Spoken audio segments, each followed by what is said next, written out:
কিছুদিন পর থেকে ভাবি আমাকে ছোটখাটো কাজ করতে বলতেন, যেমন তার শাড়ি ঠিক করা, ব্লাউজের স্ট্রিং বাঁধা, নেকলেস পরিয়ে দেওয়া। একদিন তিনি বললেন, আমার নাইটির হুকগুলো ঠিক করে দাও। আমি সাহায্য করতে গেলাম, কিন্তু লক্ষ্য করলাম তিনি আমার প্রতি অদ্ভুত দৃষ্টিতে তাকাচ্ছেন। এতে আমি অস্বস্তি বোধ করতে লাগলাম। আমার নাম তরুণ, বয়স 25। আমার বড় ভাই ছিলেন বরাবরই রাগী, ছোটখাটো বিষয়েও তিনি রেগে যেতেন এবং বাবা মায়ের সম্মান করতেন না। ছোট থাকতেই আমি বুঝে গিয়েছিলাম কিভাবে বাবা মায়ের স্নেহ ও ভালোবাসা পেতে হয়। আমি ভাইয়ের মতো ছিলাম না, আমার আচরণ ছিল শান্ত ও নম্র। আমি সবার সাথে কথা বলতাম, যেখানে আমার ভাইয়ের আচরণ ছিল বিরক্তিকর। একদিন সে নিজের বিয়ের জন্য বাড়িতে হট্টগোল শুরু করে। বাবা মা তার বিয়েতে রাজি ছিলেন না, কারণ তিনি তাদের সম্মান করতেন না।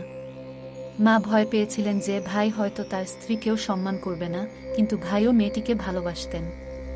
সেই মেয়ে তার অফিসে কাজ করত। অবশেষে তারা বিয়ে করলেন এবং ভাই তার নতুন স্ত্রীকে নিয়ে আমাদের বাড়িতে আসেন। ধীরে ধীরে ভাইয়ের আচরণে পরিবর্তন আসতে শুরু করল। তিনি সবার সাথে ভালো থাকতে শুরু করেন। আমার স্কুলের পড়াশোনা প্রায় শেষের পথে। বড় ভাই চলে যাওয়ার প্রস্তুতি নিলেন এবং মা বাবা আমাদের মধ্যে কেউই তাকে বাধা দিল না। আমরা চেষ্টা করেছিলাম বোঝাতে, কিন্তু তারা কেউই ঝগড়ার আসল কারণ বুঝতে রাজি ছিল না। আমার বোনকে সেই দিন বাড়ি ছাড়তে হয়েছিল। মা আমাকে কিছু জানায়নি। ভাই আর বোন নিজেদের পছন্দে বিয়ে করেছিল। তারা প্রথমে সুখে ছিল, কিন্তু 1 বছরের মধ্যেই তাদের মধ্যে ঝগড়া শুরু হয়। নিজেদের পছন্দে বিয়ে করেও তারা একে অপরকে ছেড়ে যেতে রাজি ছিল। ভাইয়ের বিরুদ্ধে নানা অভিযোগ ছিল, আর ছোটবেলা থেকেই আমি তার থেকে দূরে থাকতে চেয়েছিলাম। একদিন ভাই সিদ্ধান্ত নিয়ে অন্য শহরে চলে যাবে কাজ করতে। মা বাবা তাকে থামানোর চেষ্টা করেছিলেন, কিন্তু তিনি কারো কথা শোনেননি। ভাই তার জিনিসপত্র গুছিয়ে অন্য শহরে চলে যায়। মা বাবা তার জন্য চিন্তিত ছিলেন, কিন্তু ভাই ফোন করে জানায় যে তিনি সেখানে ভালো আছেন এবং বেতন থেকে কিছু পাঠাবেন। আমি তাদের বুঝিয়েছিলাম যে ভাই বোকা নন, তিনি বুদ্ধিমান এবং বিয়ের সিদ্ধান্ত তারই ছিল। মা বাবাকে আর চিন্তা করতে হয়নি। এভাবেই অনেক সময় চলে গেল। আমি আমার পড়াশোনা শেষ করে এখন একটি ভালো চাকরি খুঁজছিলাম। একদিন বাবার কাছে ভাইয়ের ফোন আসে এবং তিনি আমাদের সবার খোঁজ খবর নেন। তখনই তিনি জানতে পারলেন যে আমি একটি ভালো চাকরি খুঁজছি। শুনে আমরা সবাই অবাক হয়ে গেলাম। আমি একজন ব্যবসায়ী এবং ভালো অভিজ্ঞতা পেতে একটি ভালো কোম্পানিতে কাজ করতে চাই। একদিন বাবা অনুরোধ করলেন, ভাই আমাকে তার জায়গায় কাজ করতে পাঠানোর কথা বললেন, কারণ তিনি কিছুদিনের জন্য দূরে থাকবেন এবং তার কোম্পানি ব্যবসার কাজে কানাডায় যাবে। ভাই জানালেন তিনি বিয়ে করেছেন এবং তার স্ত্রীকে শহরে একা রেখে যেতে পারবেন না। তিনি বললেন, দুঃখিত, আমি তোমাকে জানাইনি, কিন্তু আমার বিয়ে হয়েছে মাত্র 1 মাস। তার স্ত্রী খুবই সংস্কৃতিমনা ও সুন্দর।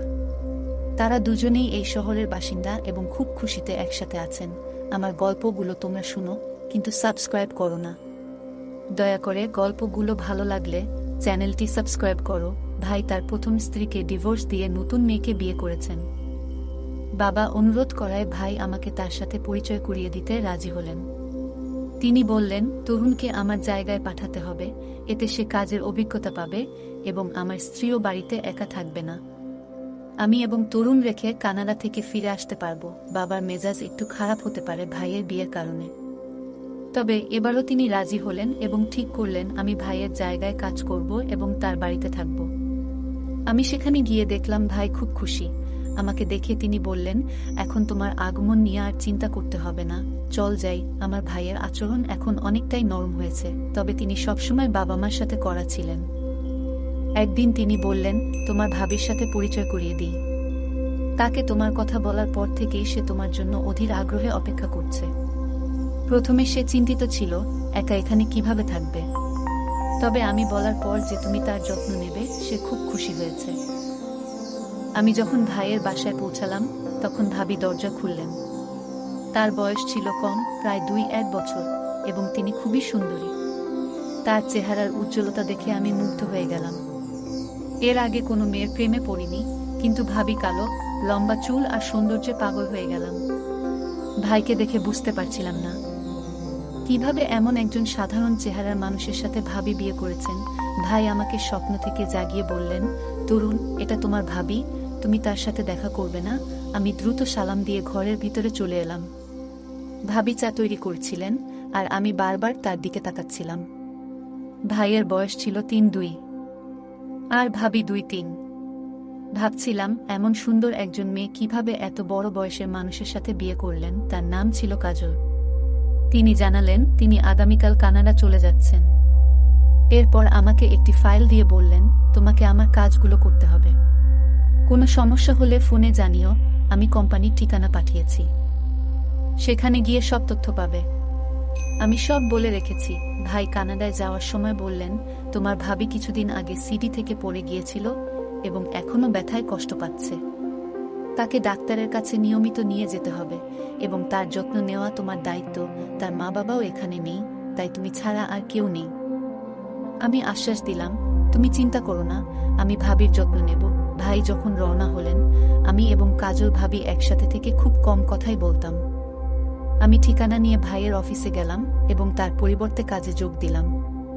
অফিসে কাজের পরিবেশ ছিল চমৎকার, সহকর্মীদের সাথে ভালো বন্ধুত্ব হয়ে গেল। বাসায় ফিরে ভাবির সাথে খোলামেলা কথা বলতাম। একদিন দেখলাম ভাবি নাইটি পরে খুব সুন্দর লাগছিল। তিনি কফি বানাচ্ছিলেন।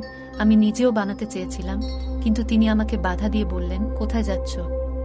আমি তোমার জন্য কফি বানাচ্ছি। আমরা টেরেসে বসে কফি খেলাম, সেখানে ঠান্ডা হাওয়া বইছিল। আমি হঠাৎ অস্বস্তি বোধ করছিলাম, তাই তাকে বললাম, তুমি বারান্দায় একটু একা থাকো, আমি জরুরি কাজে ব্যস্ত। কিছুক্ষণ পর ভাবি কফি নিয়ে আমার রুমে এলেন। কফি দিতে গিয়ে কিছু কফি আমার জামায় পড়ে গেল। তিনি ভয় পেয়ে আমার জামা পরিষ্কার করতে লাগলেন। তখন আমি একটু অস্বস্তি বোধ করলাম। আমি সরে এসে বললাম, আপনি ঘরে যান, আমি ঠিক আছি। বাথরুমে গিয়ে নিজেকে বুঝালাম যে তিনি আমার ভাবি এবং তার সম্পর্কে ভুল ভাবা ঠিক হবে না। অফিসের ছুটির দিনে আমরা শপিং করতে গেলাম এবং কিছু জামাকাপড় কিনলাম। সেদিন জানলাম ভাবির বয়স ২১ বছর। তিনি বললেন, তোমার ভাই আমার জীবন বাঁচিয়েছিলেন। তখন থেকেই আমাদের সম্পর্ক তৈরি হয়েছিল। আমি বড় হতে থাকলাম। যদিও আমি একজন এতিম মেয়ে, ছোটবেলা থেকেই চাচা খালার বাড়িতে থেকেছি, কিন্তু তারা আমাকে খুব খারাপ ব্যবহার করত। একসময় তোমার ভাইয়ের সাথে পরিচয় হলো। তার সমর্থন পেয়ে আমরা বিয়ে করার সিদ্ধান্ত নিলাম। আমি জানতাম তার একবার ডিভোর্স হয়েছে, কিন্তু তবুও আমি তাকে পছন্দ করতাম এবং সে আমাকে। তাই বিয়ে করে আমরা সুখী জীবন শুরু করি।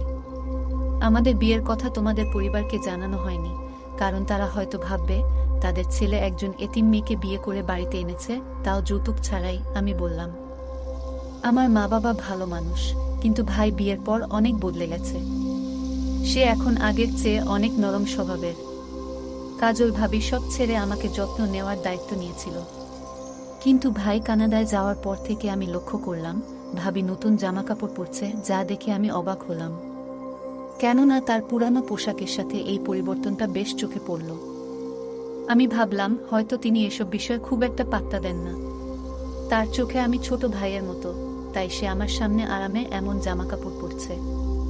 আমি অফিসের কাজে ব্যস্ত হয়ে পড়লাম।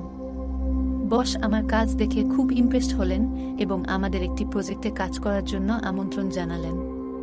আমি বাড়িতে রাতের খাবারের জন্য তাকে আমন্ত্রণ জানালাম। আমার বন্ধু শান্তকেও আমন্ত্রণ জানালাম, কারণ সে আমাকে অনেকবার হোটেলে পার্টি দিয়েছে। শ্বশুরও খুব ভালো রান্না করতেন। শান্ত এসে ধীরে ধীরে আমাদের বাড়িতে আসা শুরু করল এবং ভাবির আচরণে মুগ্ধ হলেন। ভাবি মাঝে মাঝে আমাদের জন্য চা ও নাস্তা নিয়ে আসতেন এবং আমাদের সাথে সময় কাটাতেন। শান্ত বলতো, ভাবির আচার ব্যবহার অনেক ভালো। তোমার ভাবিকে দেখে মনে হচ্ছে তিনি আমাদের ভালো বন্ধু। একদিন শান্ত জিজ্ঞাসা করলেন, আপনি কতদূর পড়াশোনা করেছেন? এতে ভাবির মুখ ম্লান হয়ে গেল। তিনি বললেন, আমার চাচা খালা আমাকে শুধু উচ্চ বিদ্যালয় পর্যন্ত পড়িয়েছেন। এরপর তারা আর পড়াশোনার জন্য টাকা খরচ করতে চায়নি, তাই আমি পড়াশোনা ছেড়ে দিয়েছিলাম।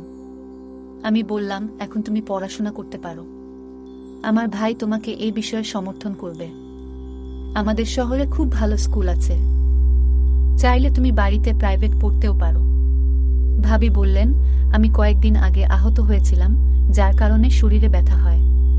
আমি এখন পড়াশোনা করতে পারি না, কারণ আমি বিবাহিত এবং আমাকে পরিবারের যত্ন নিতে হয়। ভবিষ্যতে সন্তান হলে আমি পড়াশোনা চালিয়ে যাব।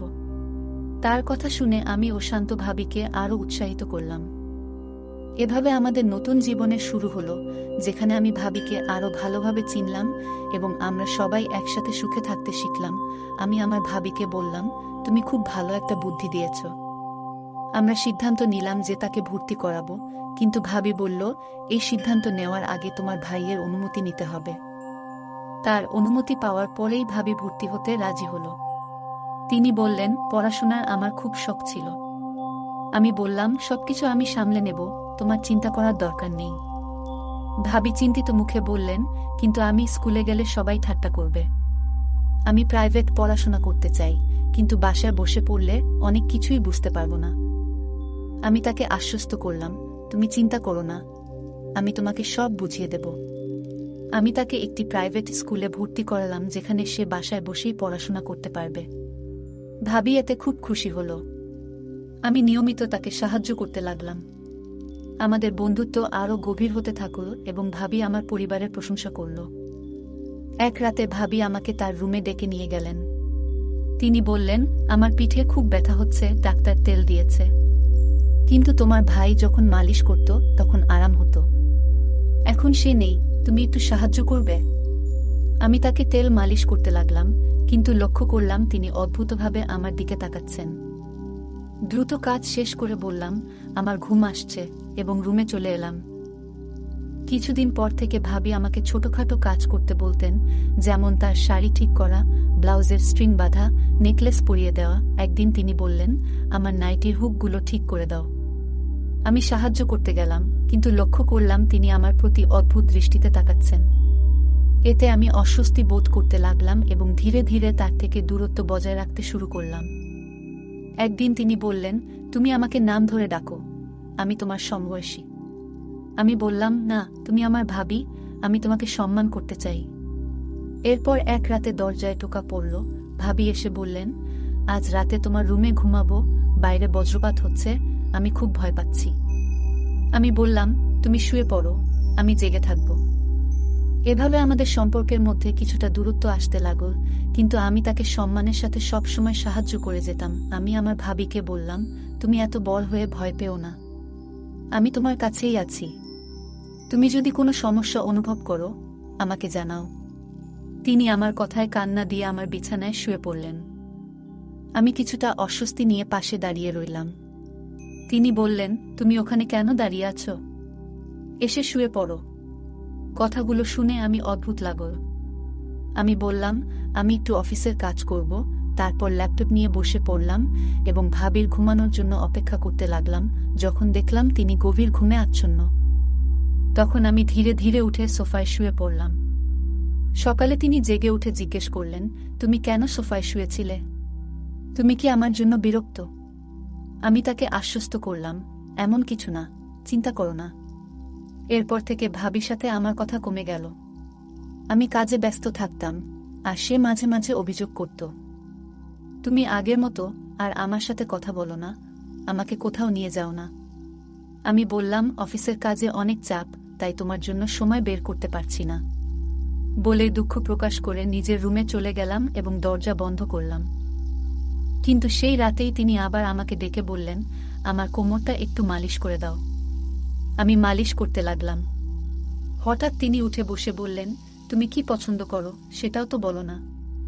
আমি বললাম, বই পড়তে আর ঘোড়ায় চড়তে পছন্দ করি। তিনি বললেন, আমিও ঘোড়ায় চড়তে ভালোবাসি। তার কথায় আমি অদ্ভুতভাবে অস্বস্তি বোধ করলাম। আমার শরীর ঘামে ভিজে গেল এবং আমরা দুজনই নীরবে বসে রইলাম। আমি দ্রুত নিজেকে সামলে নিয়ে বললাম, আপনি কি কিছু বলতে চান? তিনি কিছুটা বিভ্রান্ত হয়ে বললেন, তুমি আমাকে ভুল বুঝছ। আমি বললাম, আমি কিছুই ভুল বুঝিনি। বলেই তার রুম থেকে বেরিয়ে এলাম। কিছুদিন পর আমি অফিসে অসুস্থ বোধ করলাম। হঠাৎ শুনি আমার ভাবি রুম থেকে আমার বন্ধু শান্তের হাসির আওয়াজ ভেসে আসছে। শান্ত বলেছিল সে আজ একটি বিয়েতে যাচ্ছে, কিন্তু সে আমার ভাবির সাথে এখানে কি করছে সেটা আমার কাছে স্পষ্ট ছিল না। আমার কিছু সন্দেহ ছিল, কিন্তু এখন শান্ত আমার সাথে মিথ্যে বলছে। আমি ভাবিনি সে এখানে আসবে। আমি চুপচাপ দাঁড়িয়ে তাদের কথা শুনলাম। তারা আমাকে নিয়ে মজা করছিল। ভাবি বলল, তোমার বন্ধু তরুণ একজন বোকা। আমি কতবার তাকে এটা দেখিয়েছি। তার মধ্যে কোনো পুরুষালী গুণ নেই, তাই সে সবসময় আমার কাছ থেকে লুকিয়ে থাকে। তুমি বরং ম্যানলি, শান্ত হেসে বলল, তরুণকে ছেড়ে দাও, সে ভীতু। আমি হতবাক হয়ে দেখলাম, যা আমার ভাইয়ের অধিকার ছিল তা অন্য কেউ ভোগ করছে। আমার রাগ চরমে উঠল। আমি ঠিক করলাম ভাইকে সব বলবো। আমি ভাইকে বললাম ভাবির প্রতিটি কাজ সম্পর্কে। এতে ভাবি রেগে গেল। 2 দিন পর ভাই বাড়ি ফিরল এবং ভাবিকে মারধর করে বলল, তুমি পাগলি, আমি তোমাকে ইমপ্রেস করতে বলেছিলাম। ভাই আরও বলল, তরুণ, আমি একজন পুরুষ নই এবং আমার পরিবারের উত্তরাধিকারী চেয়েছিলাম। আমার প্রথম স্ত্রীও আমাকে নপুংসক বলেছিল। তাই আমি চাইছিলাম তুমি আমার বউয়ের সাথে সম্পর্ক স্থাপন করো, যাতে আমার বউ তোমার সন্তানের মা হতে পারে। আমি স্তব্ধ হয়ে গেলাম। ভাবি বলল, আমি অনেক চেষ্টা করেছি তোমার ভাইকে ইমপ্রেস করার, কিন্তু সে আমার জালে আটকা পড়েনি। এখন আমি তার বন্ধুকে দত্তক নিয়েছি। আমি আমার কানকে বিশ্বাস করতে পারছিলাম না। ভাই হঠাৎ আমার মাথায় লাঠি দিয়ে আঘাত করলে আমি অজ্ঞান হয়ে যাই। যখন আমি জেগে উঠলাম, দেখি হাত পা বাঁধা। বাইরে থেকে শোনা গেল, ভাই বলছে ওকে ঘরে বন্দি রাখতে হবে, যাতে সব সত্যি বলে না দেয়। ভাবি বলল, আমি ঘুমের ওষুধ খাইয়ে দেব। আমি পালানোর চেষ্টা করলাম, কিন্তু জানালার দিকে তাকাতেই দেখি শান্ত রুমে ঢুকছে। সে আমাকে খুলতে শুরু করল। আমি রেগে গিয়েছিলাম, কিন্তু সে বলল, তোমার ভাবি খারাপ মহিলা। আমি জানতে পেরেছি তোমার ভাবি আর ভাইও জড়িত। তাই আমি তোমাকে বাঁচাতে এসেছি। আমার হৃদয়ে তার প্রতি ভালোবাসা বেড়ে গেল। আমরা দুজনেই সেখান থেকে পালিয়ে গেলাম। মাঝে মাঝে সত্য বলাই কঠিন হয়ে যায়। আমার বাবা মাকে পুরো ঘটনা জানাতে হয়েছিল। তারা দ্রুত বাড়ি আসতে বললেন। বাড়ি পৌঁছাতেই বাবা আমার ভাইকে ফোন করে বললেন যে তিনি আর তার মুখ দেখতে চান না এবং সম্পত্তি থেকে উচ্ছেদ করছেন। বাবা মা বললেন, তুমি ছোটবেলা থেকে জেদি আর খারাপ আচরণ করেছ, কিন্তু এমন জঘন্য কাজ করবে ভাবিনি। বাবা মা ভাইয়ের সাথে সব সম্পর্ক ছিন্ন করলেন। ভাই ক্ষমা চেয়েছিল, কিন্তু বাবা মা তা শুনেননি। তারা আমাকে জড়িয়ে ধরে ঈশ্বরকে ধন্যবাদ জানালেন যে আমি নিরাপদে ফিরেছি। বললেন, তুমি এখন কোথাও যাবে না, এখানেই থাকবে আর কাজ করবে। আমি এখন আমার শহরে থাকি এবং কাজ করি। ভাইয়ের সাথে কোনো সম্পর্ক রাখিনি। সে আর আমাদের বাড়িতেও আসে না। তার খারাপ খ্যাতি মুছতে চেয়েছিল, কিন্তু সফল হয়নি। সে তার ছোট ভাইকে আড়ালে রাখার চেষ্টা করেছে, কিন্তু তার স্ত্রী এবং আমার সম্পর্কের কথা কখনো ভাবেনি। কিছু সম্পর্ক এমনই হয়। গল্পটা কেমন লাগলো জানাতে ভুলবে না। আরও মজার মজার রোমান্টিক গল্প শুনতে চাইলে ভিডিওটি লাইক, শেয়ার এবং চ্যানেলটি সাবস্ক্রাইব করতে ভুলবে না। ধন্যবাদ।